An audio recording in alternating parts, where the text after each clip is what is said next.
apa sudah jadi dengan sekolah kita? Kebelakangan ini, kita sering dikejutkan dengan pelbagai insiden kes buli, rokok, pembunuhan yang berlaku di sekolah.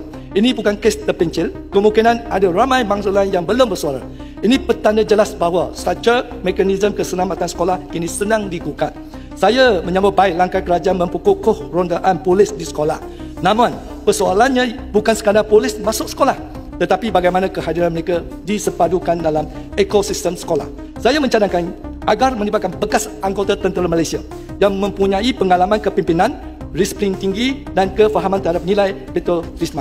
Mereka bukan saja boleh menerap nilai disiplin dan motivasi pelajar, tetapi juga memantau aktiviti, trend sosial dan perubahan tingkah laku pelajar dari aspek disiplin dan keselamatan emosi secara berterusan.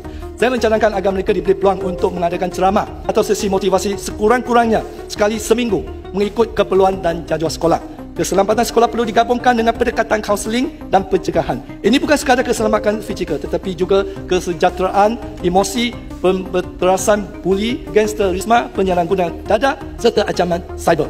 Sebagai permulaan, saya menjalankan projek dintis di sekolah berisiko tinggi untuk menentukan kadar rondaan, kuota kaunselor dan bentuk intervensi sesuai. Hasilnya perlu diterbitkan secara telus, guru kita perlu dilantik mengenai pasti tekanan emosi pelajar lebih awal.